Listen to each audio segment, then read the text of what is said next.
If we step back just a bit, the story of rail transport in Kenya has been one of a long, slow and often very painful decline. In the 70s and the 80s, for example, over half of the cargo coming out of the port of Mombasa moved out by rail.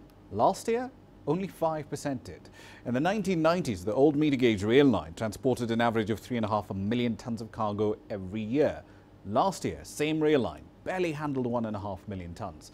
Now, the response obviously was pretty predictable, with road transport taking up the slack, which rail lines clearly could note. So, if this new rail line is to become dominant yet again, what blunders made by the old one need to be avoided? That's a question I put to the CEO of the East African Shippers Council earlier on. The rail itself would be very efficient. However, we never invested. We took in an investment that was done during the colonial era. It was operating, we just continued operating, no investment. There is not a single line of rail except the one for Magadi, which is private. Yeah.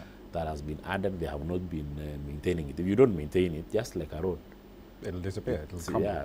So that is why the speeds have come down. In the 70s and 80s, rail was carrying 56% of the cargo, and it was very efficient. Nobody invested in equipment, nobody invested in the infrastructure, nobody invested even in the people. RVR came in, I mean, we concessioned that rail line 2006, 2007, and the idea back then was, okay, yes, we've recognized, as you said, we've not invested, now we're doing so. It's been 10 years since that happened. Why isn't it working out as planned? I think the reason why we didn't think through, for two reasons. One, it was driven by government executives, what we would call paper operators. These are people who know policy, they know the regulations, they drove that process. That process should have been driven by private sector and government together, those who are operating in the system, because they would have advised what is the best option we have. Because we also have people within companies, private sector companies, who could have actually concessioned and run that railway efficiency. They have done it elsewhere, and they are in this country. They have done it in other countries, Egypt and the others. So we only went for a concessionaire who gave a very nice proposal. That was proposal on paper.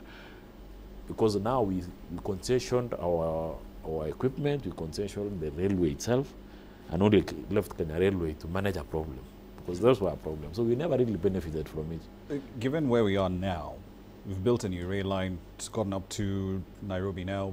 Next line of development is Naivasha, then of course Eldoret, Kisumu, Malaba. How can we get out of the RVR deal? What's the best way of doing it? Should we just bite the bullet, cut a big check to Kala and tell them goodbye? That may be the only option. We've raised those issues as shippers, that because we've seen this happening in other sectors where we go into an agreement, we go into develop some infrastructure, only to realize that there were other people who had a contract to do more or less the same thing. So they go to court and stop you from using the infrastructure.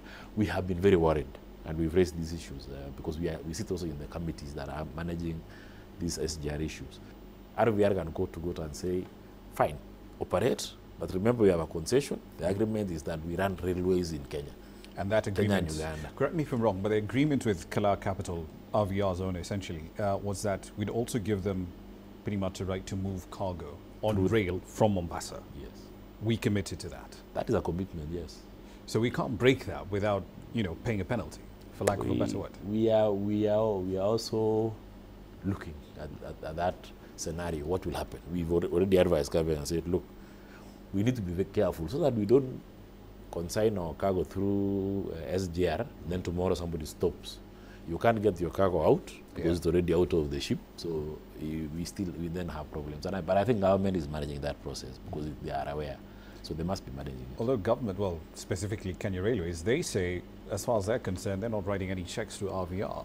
Yeah, they have not been getting any payments either. But that is a different discussion. That's a commercial discussion. When it comes to cargo, it's not CARE's cargo, it's our cargo. Yeah.